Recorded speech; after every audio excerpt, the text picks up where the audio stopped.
Hi and welcome back. Today is my 5th video in my Paint With Me series where I am taking you with me through each step of the process of transforming a piece of furniture with paint. This particular project is this end table slash side table.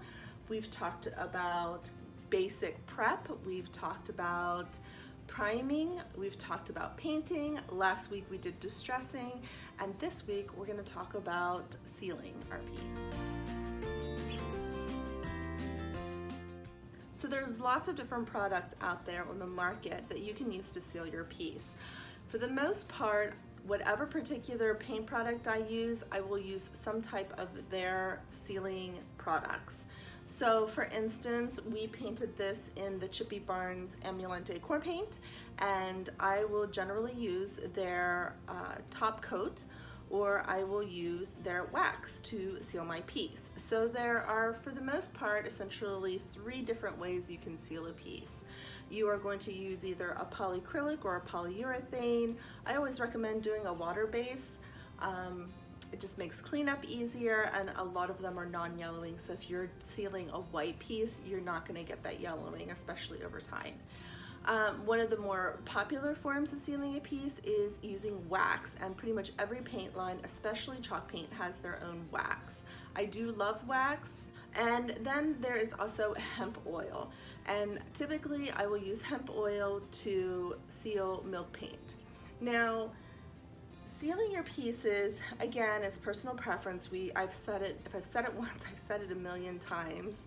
The Ambulante Decor paint is already extremely durable. If I wanted to, I could get away with not top coating it, but because I distressed it and broke the seal of the paint, I do like to add a top coat. I also prefer to use a top coat when I've painted something a lighter piece, and especially if I know that it's going to be used quite heavily. So for instance, this end table, side table, I can assume that it's probably going to get some heavy usage. So that extra layer of top coat, it just kind of helps for the durability to protect the paint. So what I'm actually going to do here is, for the top of this, I'm going to use Ambulante Decor's Flat Finish Ultra Tough Top Coat, which is a non-yellowing acrylic urethane. And this is, I like to use this for the top because I just think it makes it a little bit more wipeable, and again, just easier for cleanup. So I'm going to use this on the top, and then I'm going to actually use their wax on the base of the piece. So the wax is pretty much standard application for any other wax, but I'm going to show you how I do it. Some of the other products that I'll use, again, if I use a particular paint, I like to use their products. I don't do a lot with general finishes, but I do love Flat Out Flat. So even if I'm not painting with that, sometimes I'll still use this. So there's that. This is a polyurethane. It is water-based, so the cleanup's really easy. Now there are other kinds of waxes as well. This is this serum coat. I don't know how to pronounce that or whatever. This is one of the first products that I ever used when I was learning to paint furniture. It's been around forever. It's just a little bit of a different consistency. When applying wax, typically you'll use a wax brush, and I always use that for this. But when I use the when I apply the Chippy Barnes wax, I'll actually use a lint-free cloth. And then, of course, the hemp oil. And again, a lot of paint lines will have hemp oil as well in their product lines. Now, sometimes what I'll do is I'll want to seal with a wax or a hemp oil, even though I'm not going for the protective aspect of it, is because it can also help to richen your color. And this is especially true like with a darker color. So if I've painted something navy blue or green and I really want to bring that richness in, top coating it is one of those ways that you can kind of add that richness to your piece. I think we should get started. I am going to do the base first with the wax, and then I'm going to do the top with the flat polyurethane. All right, so I am going to be using the Chippy Barnes Ambulante Decor Specialty Wax. Now, typically I just go with the clear wax. There are other waxes out there, such as browns and blacks and other tinted waxes. I don't normally, I'm a pretty simple furniture painter, so I don't get into that kind of intricacies. But if you do use a colored wax or a tinted wax, you're going to want to do a clear one and then go back and do the tinted one. It's just going to go on so much easier, and it's going to achieve the look that you're looking for. but I'm just gonna stick with clear. One of the other things that is really happening out there is the scented waxes. Now, scented waxes are really nice, and they do, you know, smell really great. They do smell good, but the scent is going to fade away after a while. So if you're buying it for the scent, just know that it's not going to stick around forever, but it is nice while you're doing the project. So I'm actually going to use lavender because I could probably use a little relaxation right about now. Typically what I would do is I would scoop this out and put it onto a paper plate or an acrylic plate of some sort and then do that, so I'm not contaminating my wax. But I just don't have one of those handy today, so I'm actually just going to use it straight from the can. And I have a sock. Now, this sock has been laundered. It doesn't look clean. I told you before that I always keep my spare socks. This one is missing its mate, so I'm gonna actually use that to do my waxing. So what I'll do is I'll kind of give it a little bit around. Be very careful. You don't want to use too much wax. So what I will do is I will then, and I do love using a sock for a piece like this with all this intricacies, because it's just easier I can use my fingers to really get into some of those crevices. I should also note that I did clean this piece off before we got started. You do want to make sure that it is free of any dust, and I just use a lint-free cloth to clean it off with, but you can also use a tack cloth.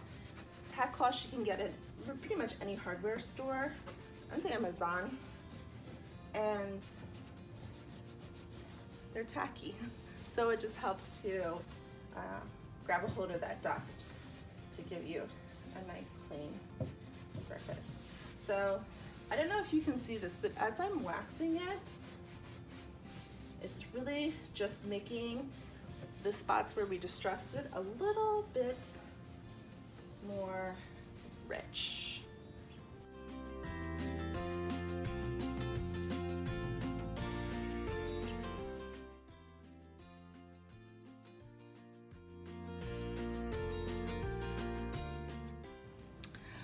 All right, so I've applied to my wax. You may have noticed that I did that in a circular motion, and I will let this sit overnight and then I will come back and I will buff it.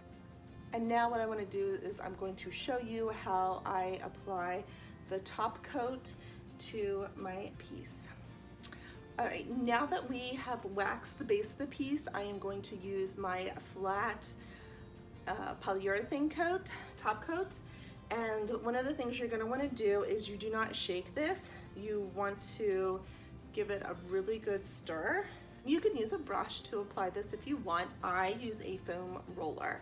I also typically sand in between my coats of top coat after they've dried. Foam is very important when you're doing this. All right, you can put this in a container. I just dip my whole brush in there. I let it shake just a little bit. Okay, and then I just very gently apply it. I actually try not to overwork this very much, because that is one of the keys when applying your top coat. Now, if you were to get some bubbles or some texture that you are trying to avoid, you're gonna sand in between coats. So don't get too concerned about it. If necessary, and I always recommend at least 2, if not 3 top coats. Just kind of seeing if maybe it doesn't level out a bit. I'm going back over it just a couple times, trying to make sure they don't have to, but I don't want to do this too often because